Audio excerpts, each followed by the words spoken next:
For thousands of years, the Egyptians have looked to the Nile River for their sustenance. It's provided them with fish to eat and water to irrigate their crops. But now in the 21st century, a growing number of Egyptians are searching for living water and a different type of bread.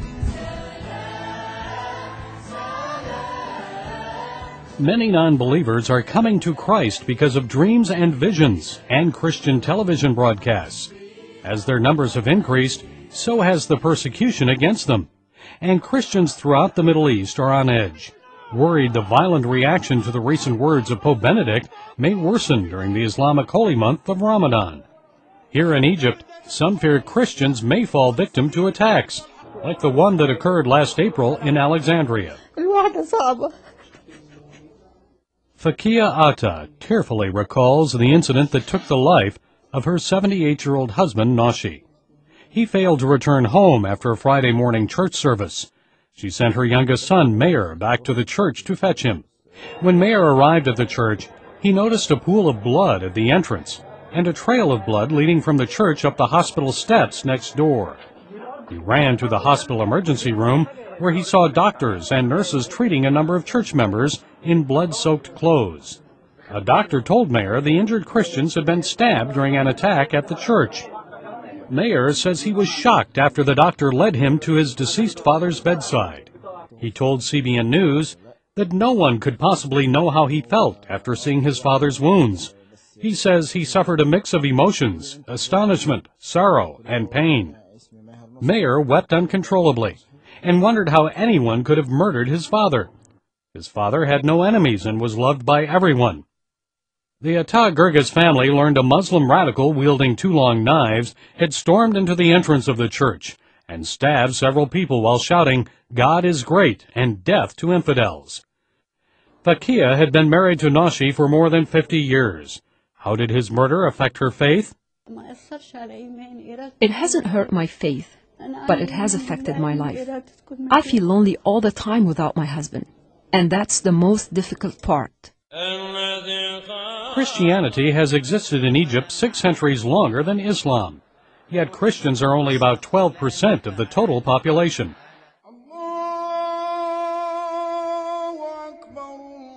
Muslims about 87%. The country's constitution gives preference to the Muslim majority, and Christians are often treated as second-class citizens. Some Christian female teens have been abducted and forced to convert to Islam. Others have been lured or enticed into renouncing their Christian faith by promises of wealth and a more prosperous life as Muslims. Such was the case for the daughter of peasant farmer Sabr Sabeh Gadala. As the late autumn sun set over the fields of El Minya, Egypt, Sabr placed his last few handfuls of hay onto a donkey cart and walked slowly back to his house. The teenage son of his Muslim neighbor asked to purchase some hay. The fatigued Sabr instructed his 16-year-old daughter, Suzanne, to go and fetch the hay from the backyard. She never returned. Sabr explains how an official responded when he went to the police station to file a missing person report. "He slapped my face," Sabr said, and he yelled, "What do you want us to do? Put a guard at your house 24 hours per day?" Sabr believes Suzanne was abducted, forcibly converted to Islam, and married. Though police may know Suzanne's location, they've refused to reveal her whereabouts to her parents. "She'd never do anything like this willingly. She's very kind, innocent, and respectful of her parents," explained Sabr.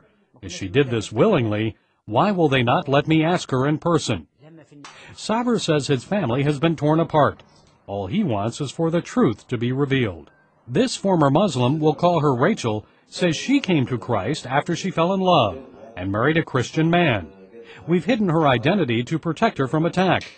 Her family doesn't know she married a Christian or that she has left the Islamic faith. She is now in hiding because she says family members will murder her if they find out."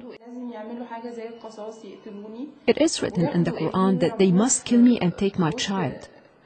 They would do it. And some, like Rachel, say they know God is with them in the midst of their suffering. The Lord tells us He cares for the sparrows. Just think how much more He cares for us. Gary Lane, CBN News, Cairo, Egypt.